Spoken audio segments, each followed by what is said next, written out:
안녕하십니까. 성경 말씀 읽겠습니다. 구약 성경 이사야서 53장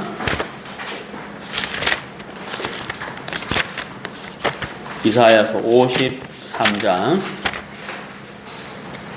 10절에서 12절까지 읽도록 하겠습니다. 이사야서 53장 10절에서 12절. 여호와께서 그로 상함을 받게 하시기를 원하사 질고를 당케 하셨은즉 그 영혼을 속건 제물로 드리기에 이르면 그가 그 씨를 보게 되며 그날은 길 것이요 또 그의 손으로 여호와의 뜻을 성취하리로다. 가라사대 그가 자기 영혼에 수고한 것을 보고 만족히 여길 것이라. 나의 의로운 종이 자기 지식으로 많은 사람을 의롭게 하며 또 그들의 죄악을 친히 담당하리라. 이러므로 내가 그로 존귀한 자와 함께 분깃을 얻게 하며 강한 자와 함께 탈취한 것을 나누게 하리니 이는 그가 자기 영혼을 버려 사망에 이르게 하며 범죄자 중 하나로 헤아림을 입었음이라. 그러나 실상은 그가 많은 사람의 죄를 지며 범죄자를 위하여 기도하였느니라 하시니라. 네, 12절 말씀까지 읽었습니다. 오늘 설교 주제는 속건 제물 대신 예수님입니다. 10절에 보면은 속건 제물이란 단어가 있죠. 속건 제물 대신 예수님. 제가 여러 번 말씀드려서 잘 아시겠지만은, 제가 주일 설교 때, 복음에 대해서 설교를 하고, 그 다음에 요한계시록 강의를 하고, 그 다음에 생활에 관한 말씀을 하고, 이렇게 이제 세 가지로 나누어서 하고 있습니다. 오늘은 복음 산책 네 번째 시간이에요. 네 번째 시간입니다. 복음 산책 1, 2, 3 유튜브에 올라가 있으니까요. 또 못 들으신 분들은 유튜브에 검색하셔서 들으시고, 오늘은 복음 산책 네 번째 시간입니다. 속건 제물 대신 예수님. 이 이사야 53장은 참 너무나도 이렇게 잘하는 말씀이고 우리가 또 많이 읽고 많이 듣는 말씀인데요. 우리가 보통 이제 이 복음을 듣거나 복음을 전할 때 이제 속죄 이야기를 많이 하잖아요. 속죄라는 단어를 많이 쓰고 또 예수님이 우리의 죄를 사하셨다 이렇게 많이 쓰잖아요. 그런데 오늘은 속건 제물 대신 예수님이라고 주제를 정했고 속건 제물이신 예수님에 대해서 좀 살펴보려고 합니다. 근데 우리가 평소에 이제 예수님이 우리의 속죄를 하셨다, 속죄 제물이 되셨다 이런 말을 많이 쓰는데 속건 제물 이런 말 잘 안 쓰잖아요. 근데 여기 10절에 보시면은 여호와께서 그는 예수님을 말해요. 예수님을 상함을 받게 하시기를 원하사 질고를 당케 하셨은즉 그 영혼을 그러니까 예수님을 속건 제물로 드리기에 이르면 여기 이제 예수님을 속건 제물로 드리게 됐다. 그걸 하나님 기뻐하셨다라고 말씀을 하고 있기 때문에 오늘 이제 속건 제물 대신 예수님을 좀 공부하려고 하는데요. 먼저 오늘 이제 본문 말씀을 나누기 전에 이제 제사에 대해서 좀 말씀을 드리도록 하겠습니다. 사실 우리가 이제 재작년에 레위기 강의할 때 제사법에 대해서 말씀을 드렸지만은 이제 복습하는 의미에서 또 처음 듣는 분을 위해서 좀 말씀을 드리고 싶은데 간단하게 말씀을 드리면은 이 제사를 이제 그 제사의 목적에 따라서 어떤 목적으로 제사를 드리느냐에 따라서 구분을 하면은 첫 번째가 이제 번제예요. 번제. 그 다음 두 번째가 소제. 세 번째가 화목제. 네 번째가 속죄제. 다섯 번째가 속건제예요. 그러니까 번제, 소제, 화제, 속죄제, 속건제, 화목제. 이건 이제 제사를 드리는 목적에 따른 구분이거든요. 이해가시죠? 근데 이제 제사를 드릴 때 어떤 방법으로 드릴 것이냐, 그 제사를 드리는 방법에 따른 구분은 첫 번째가 화제. 화제는 글자 그대로 불에 태워서 제사를 드리는 걸 화제라고 해요. 화제. 그 다음에 이제 요제. 요제는 뭐냐면 글자 그대로 흔드는 거예요. 짐승의 가슴을 들고 제사장이 이렇게 흔들어서 드리는 제사를 요제라고 하더라고요. 그 다음에 거제는 짐승 제물의 그 오른쪽 다리를 들고 높이 들고 드린 제사를 거제라고 그랬거든. 거제. 그 다음에 전제. 전제는 제물에다가 포도주나 이렇게 독주를 부어서 드린 제사를 전제라고 이야기하는. 우리 신약성경에 보면은 사도 바울이 나를 전제로 드릴지라도 하는 그 구절이 나오잖아요. 그래서 목적에 따른 분류는 번제, 소제, 화목제, 속제제, 속건제. 그 다음에 제사의 방법에 따라서는 이제 화제, 요제, 거제, 전제 이렇게 나눌 수가 있습니다. 다 알아들으셨어요? 예. 중간고사 시험에 나오니까. 예. 그래서 여기 이제 그 목적에 따른 구분에서 이제 번제, 소제, 화목제, 속제제, 속건제가 있는데 오늘은 이제 속건 제물 대신 예수님이잖아요. 속건제에 대해서 말씀을 드리려고 하는데 이게 이제 좀 머리 아플 것 같잖아요. 근데 사실은 그냥 간단해요. 제가 드리는 말씀대로만 이렇게 이해하시면 되는데 속죄제와 속건제가 있는데 속죄제와 속건제의 차이가 뭐냐? 예, 우리 속죄제는 늘 자주 이야기하잖아요. 예, 속죄제와 속건제의 차이가 뭐냐면은 속죄제는 그냥 글자 그대로 우리가 하나님 앞에 나아가서 죄를 사함받기 위해서 드리는 제사예요. 글자 그대로죠. 속죄 제사를 받기 위한 제사. 이게 속죄제거든요. 그 속죄제와 어떤 차이가 있냐면은 하나님께 제사함을 받기 위해서 나아가는 것은 똑같아요. 똑같은데 이 속건제는 보상의 의미가 있어요. 보상의 의미.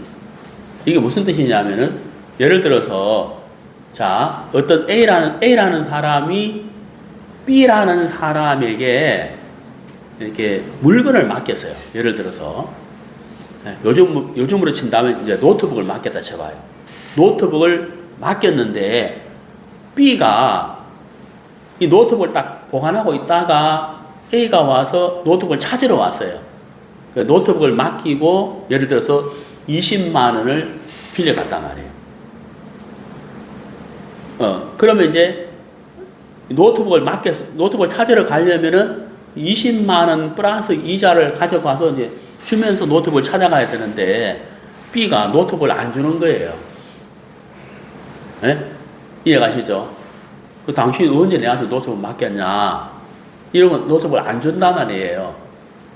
그러면 이게 죄가 되잖아요.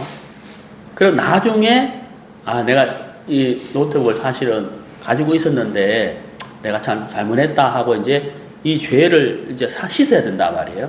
그럼 하나님께 나아가서 제사를 드리는데 이게 속건제인데 속죄제와 속건제의 차이는 뭐냐면 속죄제는 하나님께 나아가서 죄를 사함 받는 거지만 속건제는 하나님께 나아가서 죄 사함을 받아야 되지만 내가 잘못한 이 A한테 잘못했잖아요. 그러면 이것에 대해서 보상을 해야 돼.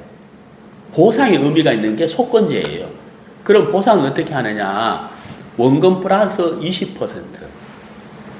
그러니까 20만 원 플러스 뭐라고요? 노트북에 대해서 돌려주고 플러스 그 가격의 20%를 또 갚아야 돼요. 이해가십니까? 그게 이제 속건제예요. 그러니까 이제 여러 가지가 있는데 그냥 간단하게 설명하면 그런 거예요. 속건제는 속죄제와 다르게 무엇의 의미가 있다? 보상을 해야 된다. 20%를 더 변상해 줘야 된다 이 말이에요. 천원에 대해 손을 입혔잖아요. 그러면 1,000원에 대해 손을 입혔으면 플러스 얼마 더 하라고요? 20%. 그래 1,200원을 변상해 줘야 된다. 그게 이제 속건제라는. 제 말 이해가십니까? 그래서 이제 속죄제는 죄를 사함 받는 것이고, 속건제는 이제 손해를 입힌 것에 대하여 원금 플러스 20%를 보상해 주는 보상의 의미가 있다는 거예요. 이해가시죠? 그리고 이제 하나님 편에서 볼 때는 속죄제는 용서의 의미가 있고, 속건제는 만족의 의미가 있는 거예요. 이게 무슨 의미냐? 속죄제는 글자 그대로 용서해 주는 거예요. 우리를 긍휼히 여기셔서 죄를 씻어 주는 것이고, 속건제는 보상의 의미가 있잖아요. 그러니까 원금 플러스 20%를 갚아야 된단 말이에요. 그래서 보상을 해주기 때문에 보상을 받는 사람 편에서는 이제 만족이 하잖아요. 제 말 이해가시죠? 그러니까 하나님이 우리 인간의 죄를 씻어 주시는 것은 속죄제나 속건제는 같지만, 사람과 사람에게나 하나님에게 죄를 지은 것에 대해 보상을 해야 된다는 거예요. 보상을 함으로 인해서 보상을 받는 사람도 그렇고 하나님 편에서는 만족해 하시는 거예요. 아, 그러면 이제 됐다. 내 죄가 씻어졌고 보상도 했으니 끝났다. 이렇게 만족을 하는 의미가 속건제에 있다 하는 거예요. 이해가세요? 그게 이제 속죄제와 속건제의 이제 차이입니다. 그러면 이제 오늘 본문을 하나하나 읽어가면서 차례대로 살펴보도록 하겠습니다. 자, 10절. 여호와께서 그로 상함을 받게 하시기를 원하사 질고를 당케 하셨은즉. 여러분, 이제 저는 이제 이 10절 방금 읽은 이 말씀 이렇게 읽으면서 늘 아는 말씀이지만 참 감사했어요. 감사. 왜냐하면 자, 하나님이 그로 예수님을 상함을 받게 하기를 원하셨다. 십자가의 고난이죠. 십자가의 고난을 질고를 당하기를 원하셨다라고 말씀하고 있어요. 누가 원하셨다고요? 하나님이 원하셨다는 거예요. 하나님이. 예. 자, 이게 참 감사하잖아요. 왜 하나님이 원하셨느냐? 왜 하나님이 예수님을 상하게 하시고 질고를 당하게 하시고 십자가의 그 모진 고통을 당하게 하셨느냐 하는 거예요. 자, 여러분, 우리 요한복음, 우리 너무나도 잘 아는 말씀인데 요한복음 3장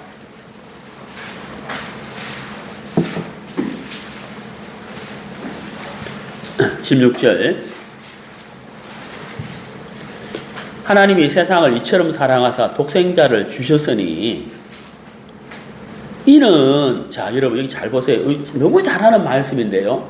오늘 자세히 봅시다. 이는 그랬잖아요. 왜 주셨느냐는 거예요. 그렇죠? 하나님이 세상을 이처럼 사랑하사 독생자 예수님을 주셨는데 왜 주셨느냐는 거예요. 저를 믿는 자는 멸망치 않고 영생을 얻게 하려 하심이니라. 이게 이유죠. 멸망을 받지 않고 우리를 구원하기 위해서, 죄에서 건져내기 위해서, 영생을 주기 위해서다. 그 다음 17절. 하나님이 그 아들을 세상에 보내신 것은, 이유가 또 나오잖아요. 세상을 심판하려 하심이 아니요 저로 말미암아. 자, 여러분 여기 저로 말미암아. 밑줄 한번 꺼보세요. 예. 뭐 다 아시는 말씀이지만 그래도 저로 말미암아 이렇게 되어 있습니다. 자, 제가 왜 이걸 밑줄 끄라고 말씀드렸냐면, 저로 말미암아 이게 무슨 의미예요? 예수님이 아니면 안 된다 이 말이에요. 다시 말씀드리면 예수님이라야만 된다는 거예요. 그렇죠? 그러니까 오직 예수님이라야만 된다는 거예요. 예수님만이 할 수 있다. 이런 뜻이죠. 그래서 저로 말미암아 세상의 구원을 받게 하려 하심이라. 여러분 참 우리가 복음 이야기를 늘 하지만은, 여러분 정말 이 마귀가 하는 일이 바로 무엇이냐? 예수 그리스도의 외에 복음이 있다고 말하는 거예요. 마귀가. 인본주의라든지 거짓 종교라든지. 그러니까 예수님이 아니라도 구원받을 수 있다고 말을 해요. 그게 이제 마귀예요, 여러분. 우리의 구원자, 메시아는 오직 예수님밖에 없어요. 예수님만이 우리의 죄를 사해 주시는 거예요. 예수님만이. 제가 서두에 그 제물에 대해서 말씀드렸잖아요. 제사법에 대해서. 우리가 이제 구약 성경 창세기 4장에서 가인과 아벨이 하나님께 나아갈 때 제물을 들고 나가거든요. 제물을 들고. 그러니까 이제 하나님께 나아가는 자는 반드시 뭐가 있어야 된다는 것을 가르쳐 주는 거예요. 제물이 있어야 된다는 거예요. 그러니까 창세기 4장에서부터 그걸 보여주시는 거예요. 그 말은 무슨 말이냐면 하나님께 나아가는 자는 자기 스스로 나아갈 수가 있다 없다? 없다 이야기예요. 절대 안 된다는 거예요. 그러니까 사람이 그 어떤 모양으로, 어떤 노력으로, 어떤 열심으로, 어떤 행위로든지 간에 하나님께 직접 나갈 수가 없다라는 얘기거든요. 그러니까 반드시 뭐가 있어야 된다는 거예요. 재물이 있어야 된다는 거예요. 재물. 사람으로서는 안 된다는 거죠. 그러니까 구약 성경에서 아까 제가 이제 제사법 말씀드렸지만은 양의 첫 새끼가 죽는다든지 염소가 죽는다든지 소가 죽는다든지 비둘기가 죽는다든지 그런 제물을 들고 하나님께 나아갔어요. 그게 구약의 제사법이에요. 아까 우리가 속죄제와 속건제의 차이를 말씀드렸는데 속죄제의 제물은 양도 될 수 있고 염소도 될 수 있고 소도 될 수 있고 비둘기도 될 수 있어요. 근데 속건제의 제물은 딱 하나밖에 없어요. 순양밖에 안 돼요. 순양. 레위기에 보면 그 차이가 있거든요. 자, 어쨌든 제물이 없이는 하나님께 나아갈 수가 있다 없다? 없다라는 거예요. 그건 무엇을 의미하느냐? 사람은 거짓되고 만물보다 추하고 거짓된 것이 사람이기 때문에 그 사람의 어떤 행위와 노력과 열심으로서는 하나님께 나아갈 수가 없는 거예요. 그래서 반드시 제물이 있어야 된다. 그리고 그 제물도 두 가지 조건이 갖추어져야 되죠. 첫 번째가 뭐예요? 로마서 6장 23절. 죄의 삭은 사망이다. 사망이 있어야 돼요. 두 번째가 뭐예요? 레위기 17장 11절. 피 흘림이 없은즉 사함이 없다. 피가 죄를 사한다. 히브리서 9장 22절. 그러니까 사망과 피 흘림이 있어야만 되는 거예요. 이 제물이 살아있어서는 안 되고 반드시 죽음과 피 흘림이 있어야 하나님께 나아갈 수가 있다는 거죠. 예. 그게 이제 성경은 말씀하고 있는 거예요.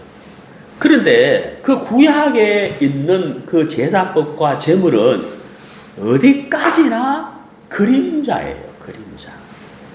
그림자, 모형이라는 거예요. 그 모든 것의 제사법은 모형이고 누구를 나타내려고, 누구를 우리에게 보여주려고 하시는 거냐. 예, 바로 요한복음 3장 17절. 저로 말미암아. 이러죠. 그리고 예수님은 우리의 뭐예요? 제물이에요. 우리를 위한 제물이에요. 저와 여러분을 위한, 이 세상의 모든 사람을 위한 제물이라는. 그래서 저로 말미암아. 이게 너무 중요한 거예요. 그래서 여러분, 마귀와 거짓 종교인들이, 거짓 선자들이 하는 말이 뭐예요? 예수님 외에도 복음이 있다. 예수님 외에도, 정말 십자가에 예수님 외에도 구원의 길이 있다. 이렇게 말한다는 거예요. 다 거짓이에요. 성경은 요한복음 3장 17절에 저로 말미암아. 예수님만이 우리의 구원자다라고 성경은 말씀하고 있다는 거죠. 그래서 오늘 읽은 이사야 본문에서 53장 10절에 여호와께서 그로 예수님으로 상함을 받게 하시기를 원하셨다. 왜 하나님이 당신의 아들 독생자 예수님을 그 모진 고통을 당케 하셔야만 하느냐? 오직 그분만이 무엇이기 때문에? 구원자이기 때문에. 그분만이 우리의 죄를 사해 줄 수 있기 때문에. 그분만이 우리의 잘못된 행위와 죄에 대한 보상을 할 수 있기 때문이다. 하는 거예요.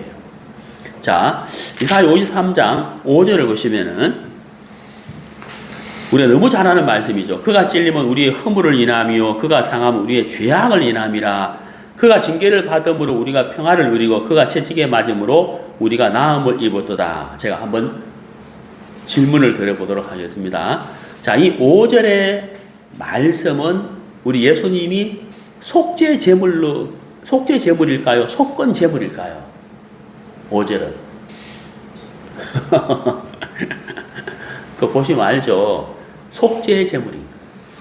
그리고 5절의 예수님은 속죄 제물 대신 예수님을 말씀하는 거예요. 이해가시죠? 그런데 오늘 본문에는 예수님은 어떤 제물이라고요? 속건 제물이다. 속건 제물이다. 그러니까 무슨 말입니까? 우리의 죄뿐만 아니라 우리가 사람과 사람에게 잘못한 행위, 사람을 속이고 사람에게 해를 끼친 것에 대해서도 예수님은 무슨 제물이 되셨다? 속건 제물이 되셨다는 거예요. 하나님 앞에 내가 지은 죄, 속죄죄, 속죄 제물 대신 예수님. 사람에게 해를 끼친 것. 그죠? 사람에게 해를 끼친 것에 대한 제물 되신 분이 누구다? 예수님이다. 그게 뭐예요? 속건 제물이라는 거예요. 그래서 예수님은 속죄의 제물만 되신 것이 아니라 속건 제물도 되셨다는 거예요. 이해가시죠? 자, 본문 다시 봅니다. 여호와께서 그로 상함을 받게 하시기를 원하사 질고를 당게 하셨은즉 십자가를 지게 하셨은즉 그 영혼을 그러니까 예수님을 속건 제물로 드리기에 이르면 예수님이 십자가에 못 박혀 돌아가실 때 속죄 제물만 되신 것이 아니라 속건 제물도 되셨다. 사람과 사람에게 해를 끼친 것, 손해를 입힌 것, 거기에 대한 제물도 예수님이 되셨다.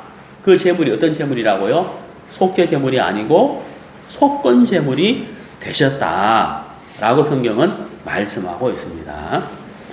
자, 그래서 예수님이 속죄 제물과 속건 제물이 되셨기 때문에 우리가 하나님 앞에 죄를 지은 것과 사람에게 죄를 지은 것과 사람에게 해를 지은 것과 그 모든 것에 대한 죄를 예수님이 십자가에서 담당하시고 피 흘려 돌아가셨다.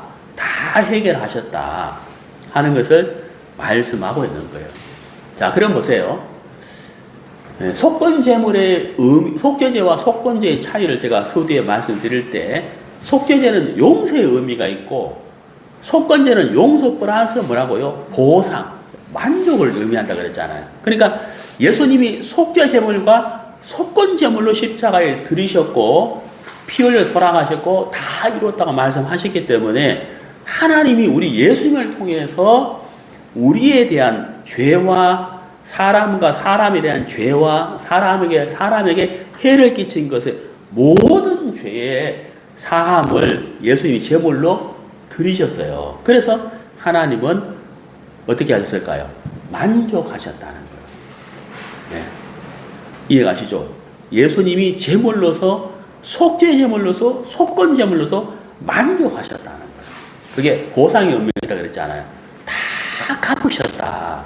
다 갚으셨다. 우리의 죄와 우리의 행위와 해를 끼친 것까지 우리 예수님이 속죄제와 속건제물 되셨기 때문에 하나님이 받으셨고 만족하셨다. 그런 의미가 있는 거예요. 자, 읽어보겠습니다. 속건제물로 드리기에 이르면, 그러니까 예수님이 속건제물로서 십자가에 못 박여 돌아가시고 부활하셨다. 피 흘려 돌아가셨다. 그 다음에 그가 그 씨를 보게 되면, 자, 이게 무슨 말일까? 씨를 보게 된다. 이게 무슨 말일까? 자, 예수님이 십자가에서 못 박혀 돌아가시고 피 흘리셨는데 속죄 제물과 속건 제물이 되셨잖아요. 우리의 모든 죄와 우리의 모든 허물과 사람과 사람에게 해를 끼친 것까지도 깨끗하게 사하셨단 말이에요.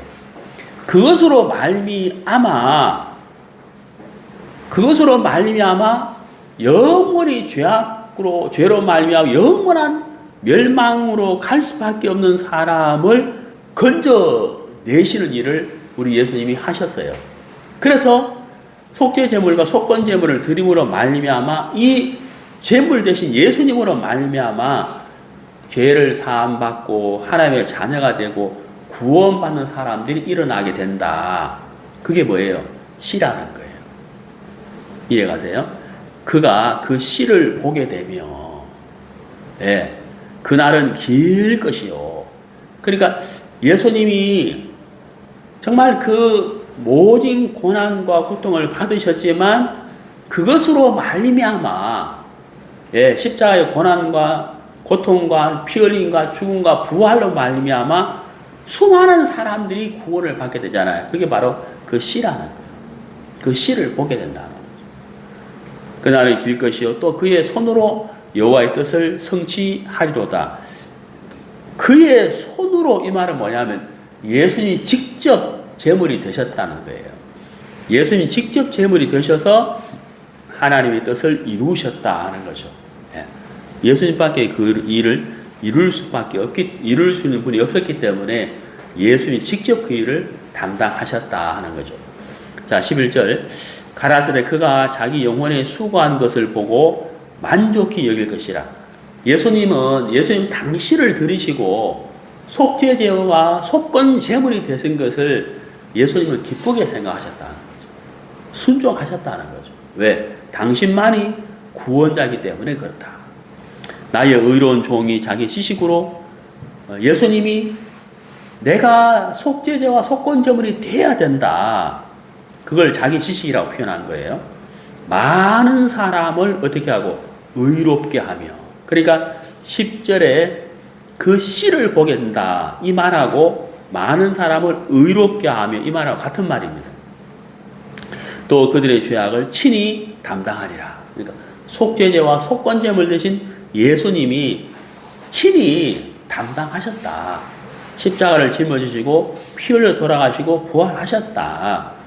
그 다음에 12절에 이러므로 내가 그로 존귀한 자와 함께 분깃을 얻게 하며 강한 자와 함께 탈취한 것을 나누게 하리니. 이거는 무슨 말이냐면 옛날에 이제 전쟁을 할 때 A란 나라하고 B란 나라가 있는데 그 A란 나라가 B라는 나라와 전쟁을 해가지고 졌어요. 그럼 B라는 나라는 A라는 나라의 사람들을 노예로 삼고 이 물건들을 가지고 오잖아요. 그걸 전리품이라 그러거든요. 그 전리품을 나누어 가지는 거예요. 네. 자, 그럼 여기서 내가 그로 존귀한 자와 함께 분깃을 얻게 하며 강한 자와 함께 탈취한 것을 나누게 하리니. 이게 이제 전리품을 나눈다 이런 의미거든요.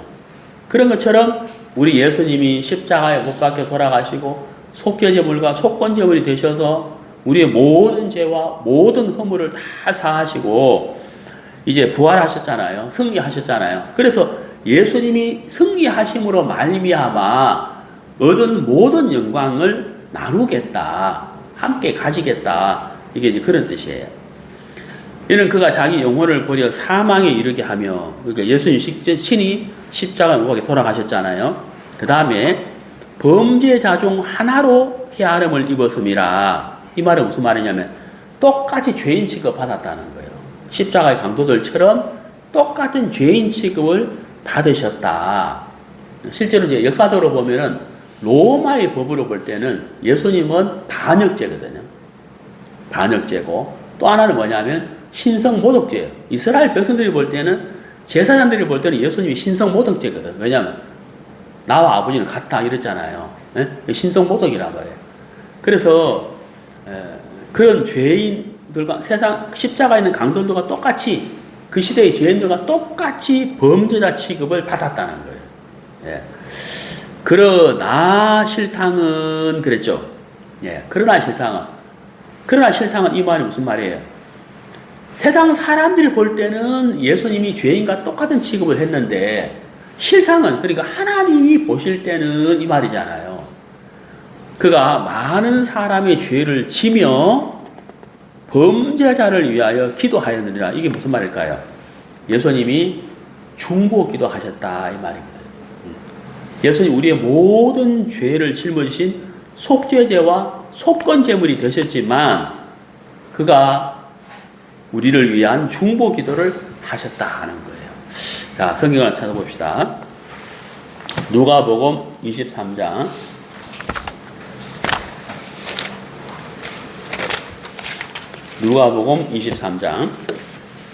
34절.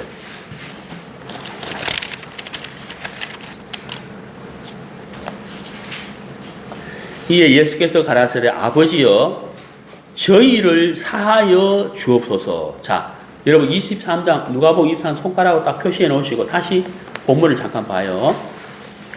본문 이사야 53장 12절 끝에 그러나 실상은 그가 많은 사람의 죄를 짊어지며 그다음 보세요. 범죄자를 위하여 뭐라고요? 기도하였느니라. 이게 중보 기도잖아요. 기도하였느니라. 다시 누가복음 봅니다. 23장 34절. 이에 예수께서 가라사대 아버지여 저희를 사하여 주옵소서. 이게 중보 기도잖아요. 저희를 사하여 주옵소서.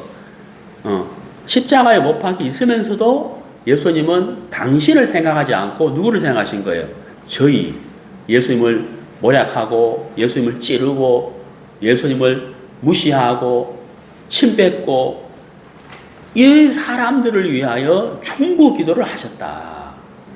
예, 예수님 중보 기도 하셨다. 그러니까 예수님은 철저하게 십자가에서 뭐예요?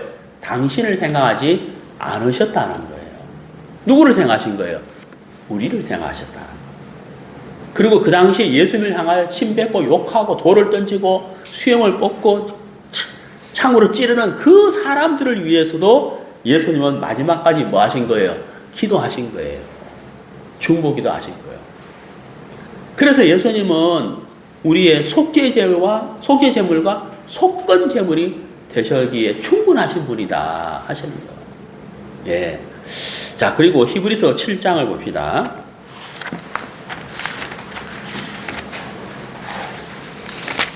히브리서 7장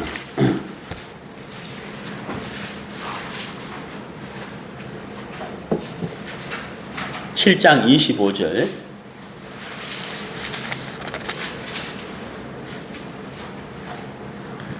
그러므로 자기를 힘입어 하나님께 나아가는 자들을 온전히 구원하실 수 있으니, 자, 예수님을 의지하여 하나님께 나아가는 자들을 온전히 도와줄 수 있다.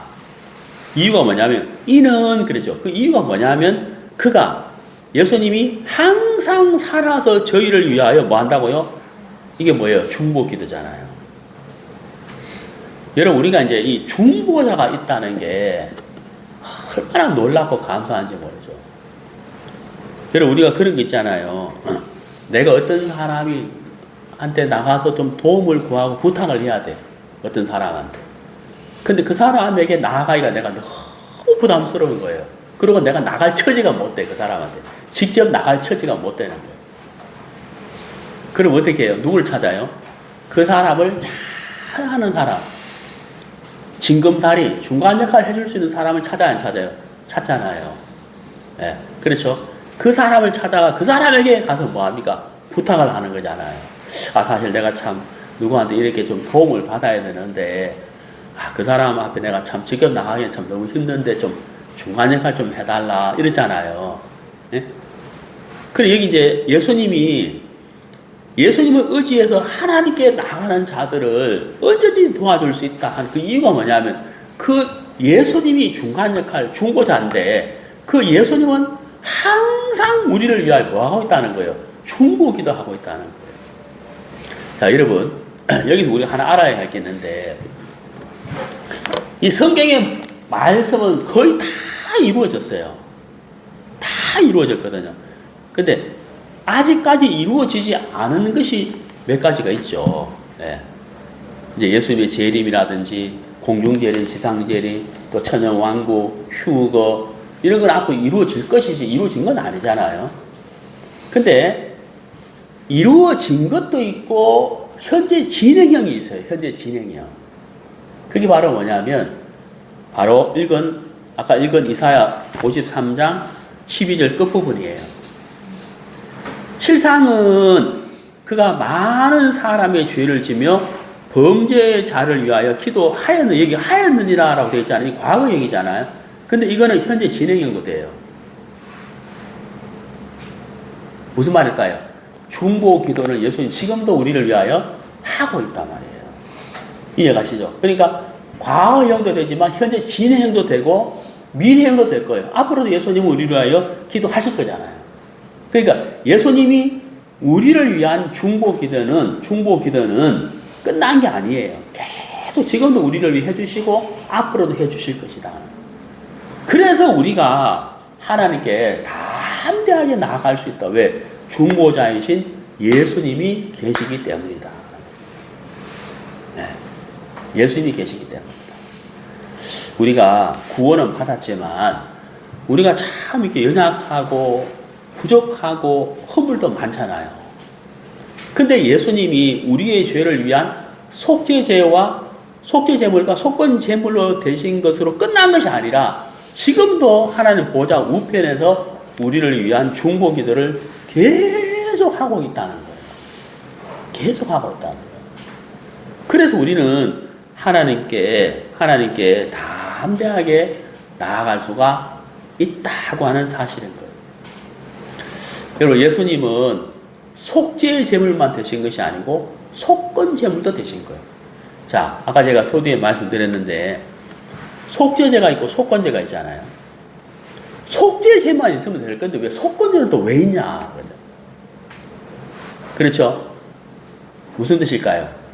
우리가 하나님께 죄를 짓는 것과 사람이 짓는 죄, 그 죄와 허물까지 모든 것에 대해서 온전하게 완벽하게 하나님 앞에 죄를 사함받을 수 있도록 하기 위해서 죄사 드리는 구분을 그렇게 해놓으신 거예요. 그러나 우리 예수님은 예수님의 그 한 몸으로 우리의 속죄 제물도 되셨고 속건 제물도 되셔서 우리가 하나님께 지은 죄와 사람에게 지은 죄와 사람에게 해를 끼친 것까지 다 그 몸으로 담당해 주셨다는 사실인 거예요. 네. 그래서 하나님은 우리의 죄와 허물에 대해서 예수님을 통하여 받으셨기 때문에 우리가 하나님 앞에 온전하게 담대하게 언제든지 나아갈 수가 있게 됐다고 하는 사실인 거거든요. 자, 우리 히브리서 말씀 보시죠.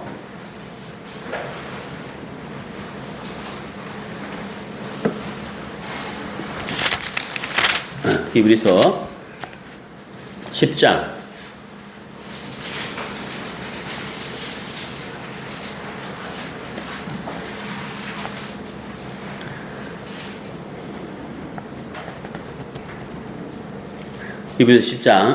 9절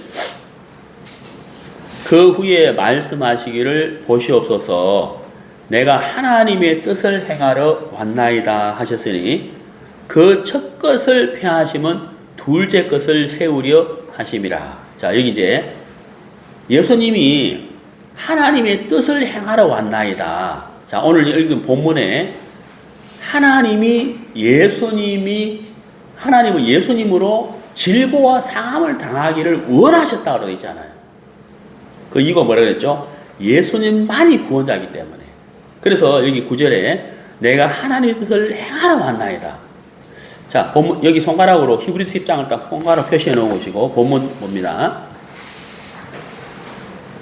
11절 그가 자기 영혼에 수고한 것을 보고 만족히 여길 것이라. 만족히 여길 것이라. 예수님 당신을 십자가에 드리는 것을 만족하셨다. 기뻐하셨다. 흡족하셨다.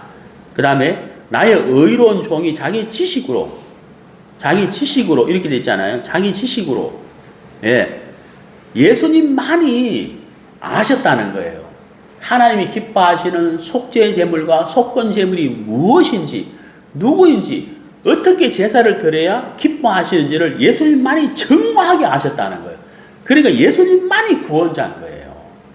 그걸 예수님이 아셨다는 거예요. 예수님이. 예. 어떻게 해야만 하나님이 기뻐하시는지를 예수님은 정확하게 아셨다는, 그게 바로 자기 지식이라는 거예요. 예. 무슨 말 이해가시죠? 예. 자, 그래서 다시 히브리서 10장을 보시면 9절에 내가 하나님의 뜻을 행하러 왔나이다. 이렇게 오실 수밖에 없었는 거예요. 왜? 예수님만이 아시기 때문에.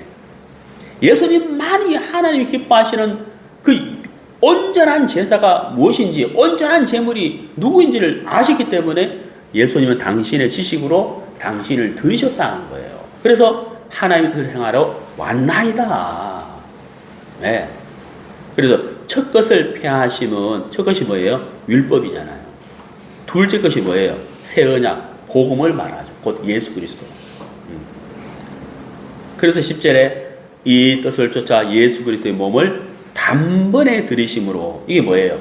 속죄 제물과 속건 제물 대신 예수님의 몸을 단번에 들이심으로 말미암아 우리가 거룩함을 얻었다. 만약에 우리 예수님이 속죄 제물만 되시고 속건 제물은 안 되셨다면 온전한 제물은 안 되는 거예요. 그래 안 그래요? 사람과 사람이 죄를 지은 것, 사람과 사람에게 해를 끼친 것, 그 모든 것까지 우리 예수님이 속죄 제물과 속건 제물이 되셨기 때문에 하나님이 흡족히 받으셨단 말이에요. 그래서 우리가 거룩함을 얻을 수가 있는 거예요. 있는 거예요. 네, 이해가시죠? 자, 그 다음에 12절. 오직 그리스도는 죄를 위하여 한 영원한 제사를 드리시고 하나님 우편에 앉으사. 여러분, 왼쪽이 아니고 오른쪽이죠. 네? 성경은 왜 자꾸 우편을 자꾸 이야기할까요? 우편이 의미하는 것은 뭐냐면 권능을 말하거든요. 권능, 파워, 예, 절대자. 예. 그래 하나님 우편에 앉아서 그 위에 자기 원수들로 자기 발등상이 되게 하실 때까지 기다리시나니 저가 한 제물로 거룩한 자들을 영원히 뭐라고요? 온전케 하셨느니라. 속죄제와 속건제물 중에 둘 중에 하나라도 빠진다면 이 14절은 기록될 수 없는 거예요. 그러나 속죄제와 속건제물이 되셨기 때문에 여기 영원히 온전케 되셨다라고 말씀하시는 거예요. 자, 그 다음에 이제 17절. 또 저희 죄와 저희 불법을 내가 다시 기억지 아니하리라. 여러분, 이게 참, 이 말씀 참 너무 놀라운 말씀입니다. 기억지 않는다. 이게 얼마나 좋은 말씀인지 몰라요. 네? 이게 정말 놀라운 말씀입니다. 제가 전에도 말씀드렸지만은, 제가 어릴 때 이제, 그때는 다 연탄 뗐잖아요. 연탄. 제가 아주 어릴 때는 이제 그 아궁이에 이제 나무를, 장작을 갖고 와가지고 나무를 뗐다고, 나무. 그래가지고 가마솥에 밥하고, 그때 어떻게 했나 모르겠어요. 그 식구도 많았는데. 그러다가 이제 연탄이 나왔어요. 그래, 연탄을 떼고, 연탄 떼다가 연탄불에 이제 밥하고, 연탄불로 김치찌개 끓이고, 연탄불로 계란 굽고, 그 연탄을 어떻게 다 했는지 몰라. 그러다가 이제 뭐가 나왔어요? 석유 골로가 나왔어. 참 이해가시죠? 기억나시죠? 석유 골로가 나왔는데, 연탄 떼면서 석유 골로로 된장 끓이니까 이게 뭐 너무 수월하잖아요. 야, 그때 연탄, 석유 골로 막, 그렇게 귀했어요. 귀하고 막 좋고 막. 요즘은 막 탁 터치만 하면은 막 다 이렇게 가스 말고 뭐더라. 전기렌지인가? 전자렌지인가? 뭐 아주 편하게 사는데. 하여튼 아무튼 그때 연탄 뗄 때 돈이 없어가지고 연탄이 떨어지면은 새끼줄로 그 새끼줄 이렇게 해가지고 새끼줄에 연탄 2장 이렇게 묶어가지고 새끼줄 들고 이제 그 연탄 2장 사고 막 그랬잖아요. 우리 청년자매들 그 시대는 막 지금 목사님 말씀이 저게 무슨 말인지 뭐 이해 못할 거예요. 그 구세기 시대인지 신세기 시대. 그 연탄 돈이 없어가지고 연탄 2장 사거든요. 2장 사러 가면은 새끼줄에다가 연탄 2장 끼워가지고 이 새끼줄 들고 이렇게 와가지고 연탄 2장 그걸로 이제 불 피워가지고 막 그랬던 시절이 있어요. 근데 이제 아버지가 이제 월급을 딱 타오면은 연탄이 이제 50장을 창고에 들리는 거예요. 그럼 막, 야, 그 연탄 50장 창고에 쌓아 막, 이 가슴이요, 막 뿌듯하고 막 부자 같아. 그 가난한 시절에, 그때 진짜 제가 어릴 때 그랬어요. 근데 연탄 50장은 딱 드러나는데 이제 이 줄 돈이 없어서 외상을 하는 거예요. 외상. 그때는 또 외상도 많이 했어요, 진짜. 화장품도 막 뭐 활보를 끊고 막 외상 많이 했거든. 그러면 그 연탄 장수 아저씨가 이 여기서 주머니에서 이제 지갑이 아니라 수첩을 꺼내. 하나 수첩을 꺼낸다. 그 수첩도 막 다 낡아가지고 막 연탄 장수 아저씨 손이 막 얼마나 시커매. 그러니 볼펜도 뭐 이런 볼펜 있어요. 파카 볼펜 이런 거 말고 막 몽땅 연필. 그것도 잘 안 나오니까 침 뱉어가지고, 침 뱉어가지고 막 글리도 그랬다고요. 우리 청년자매도 막 내 말이 지금 이해가 안 갈 거예요. 지금 무슨 얘기인가 싶을 거예요. 그러면 이 아저씨가 이제 또 어디에다 또 기록을 하냐면은 연탄 가게 가면 또 다 낡아빠진 칠판에 거기에다 또 적어요. 진선이 연탄 50장 외상 딱 적어.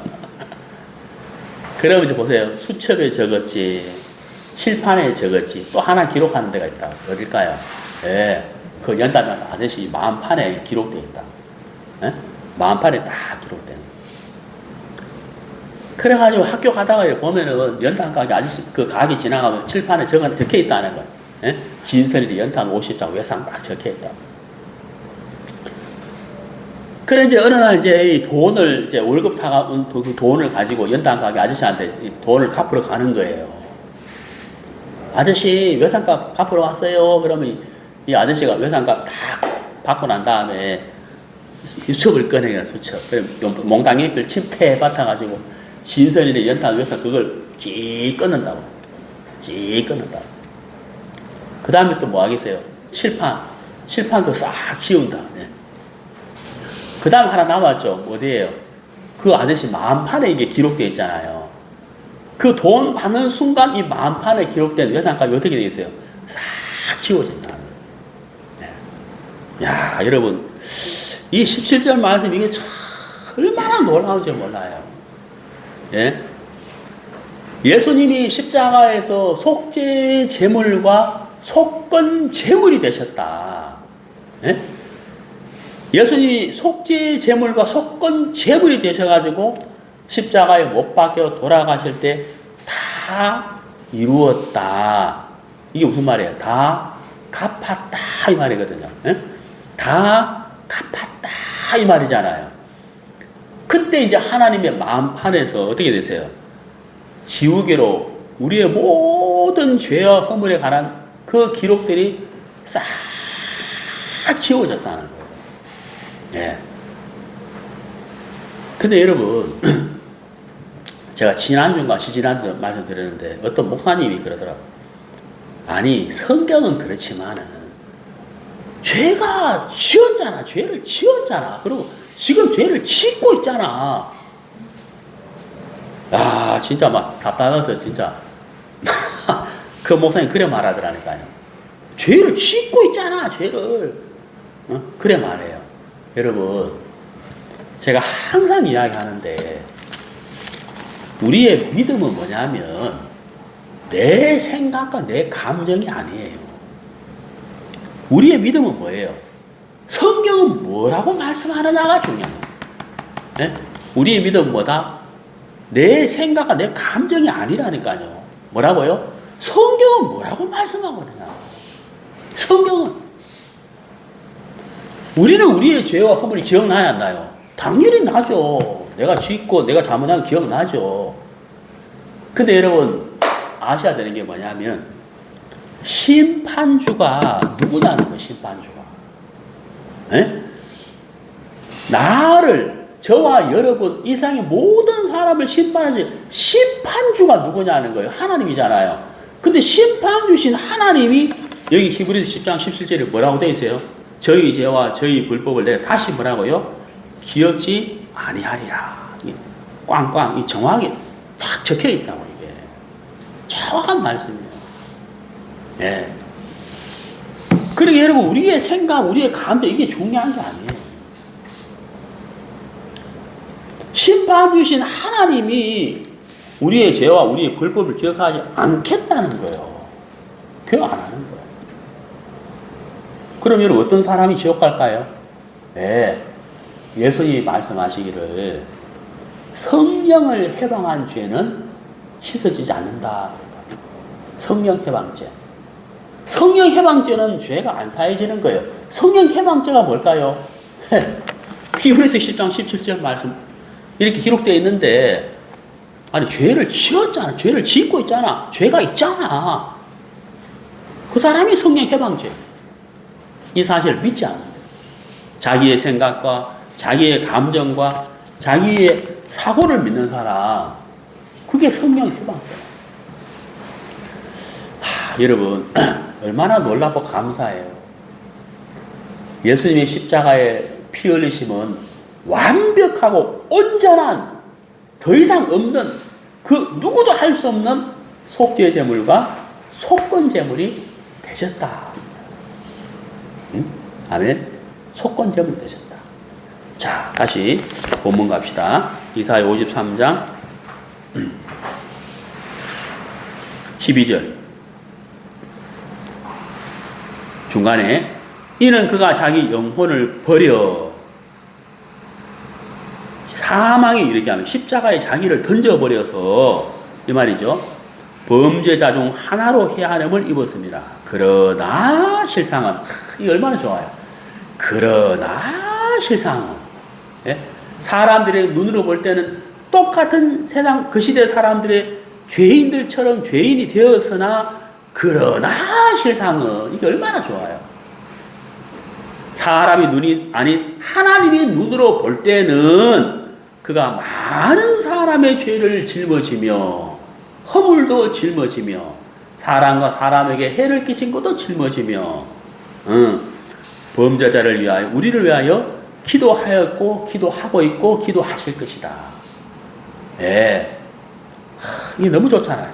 그러나 실상은, 이게 너무 좋은 말씀 아니에요? 그러나 실상은, 예. 참 놀랍잖아요. 여러분, 참 오늘 이 말씀, 예수님은 속건제물이 되셨다. 속건제물이 되셨다. 나를 위한 속건제물. 속죄제물 뿐만 아니라 속건제물 대신 예수님. 네, 얼마나 좋아요. 그리고 속건제물과 속건제물로 끝난 것이 아니고, 이 12절 끝에 우리를 위하여 중보 기도하고 계시는 예수님이다. 예, 우리를 위하여 친히 간구하고 있는 예수님이다. 너무 좋은 거잖아요. 자, 다시 한번 보시겠습니다. 히브리서 7장, 너무 좋아서 한번 다시 한번 보겠습니다. 히브리서 7장 25절. 7장 25절. 그러므로 자기를 힘입어 하나님께 나아가는 자들을 온전히 구원하실 수 있으니, 이는 그가 항상 살아서 저희를 위하여 간구하심이니라. 여러분 얼마나 좋아요. 간구하십니다. 제가 인천공항을 이제 이렇게 자주 가게 되는데, 인천공항에 보면은요, 주차장이 단기 주차장이 있고 장기 주차장이 있어요. 그 다음에 또 하나 있어요. 예약 주차장이 있거든요. 이 세 가지입니다. 그 단기는 그야말로 단계예요. 잠시, 24시간 안에 주차할 때, 24시간 이상은 장기 주차장. 장기 주차장은 되게 싸요. 예. 단기 주차장은 하루에 22,000원, 장기 주차장은 하루에 9,000원, 예약 주차장 하루에 7,000원. 예. 그래서 제가 지난번 일본 갈 때 예약 주차장에 주차를 했거든요. 그러면 주차를 하고 나올 때 이제 이게 정산을 해야 되잖아요. 그럼 주차장 입구에 보면 미리 정산하는 게 있어요. 미리 딱 정산하고 20분 안에 나가기만 하면 되거든요. 근데 또 하나 뭐가 있냐면은, 그냥 차를 끌고 차를 운전해가 나가면은 출구에서 정산하는 방법이 있고, 미리 정산하는 사람 통로가 있고, 나머지 또 하나가 있는데, 그게 뭐냐면요, 하이패스가 있어요. 그거 아세요? 차에 하이패스가 부착되어 있으면 정산할 것 없이 그냥 그 하이패스 그 길로 통과하면 요금이 자동으로 탁 정산돼요. 주차 요금이. 아주 편해요. 여러분, 저는 이 하이패스 이제 카드가 꽂혀있는, 제 차에 꽂혀있는데, 제 통장하고 이 하이패스하고 연결되어 있어요. 그 필요할 때마다 돈을 입금하는 게 아니고, 하이패스 카드에 돈이 떨어지면 제 통장에 자동으로 입금이 되게 돼 있어요. 자동이체라. 자동으로 입금이 되게 돼 있어요. 그래서 그냥 지나가면, 언제든 지나가면 통장에 돈이 탁 10만 원 단위로 돈이 떨어지면 통장에 탁 들어가고, 자동으로 탁 들어가가지고, 그냥 하이패스를 그냥말로 그냥 하이패스 그냥 통과하게 돼 있다는 거예요. 여러분, 제 통장에 돈이 없으면은 자동이체가 끝나겠지만은 돈이 있는 한은 이게 하이패스로 계속 지나갈 수 있다는 거예요. 여러분, 우리 예수님은 십자가에 흐르신 그 피가 무징무징한 영원한 하이패스예요. 제 말 이해가세요? 영원한 하이패스예요. 언제나 속죄제물과 속건제물이 되셔가지고 영원한 하이패스가 되신 거예요. 그래서 우리가 하나님 앞에 담대히 언제든지 나아갈 수가 있다고 하는 사실인 거예요. 예. 오늘 이사야 53장 속건제물 되신 예수님을 같이 말씀 나누었는데, 여러분 정말 참 우리 예수님이 속죄제물과 속건제물이 되셨을 뿐만 아니라 지금도 우리를 위하여 간구하고 있다는 사실. 그래서 여러분 이 말씀을 의지해서 하나님 앞에 담대히 나아가시는 여러분이 되시기를 바랍니다. 네, 감사합니다. 기도하겠습니다.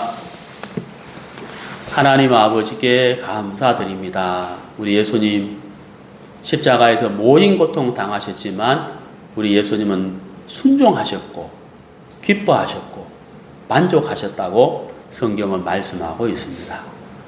우리 예수님이 속죄제물과 속건제물이 되셨기 때문에 우리가 하나님 앞에 나아갈 수 있고, 또 우리를 위하여 친히 기도하시는, 중보 기도하시는 예수님이 항상 살아서 하나님 우편에 계시기 때문에 우리가 언제든지 하나님께 나아갈 수 있음을 감사합니다.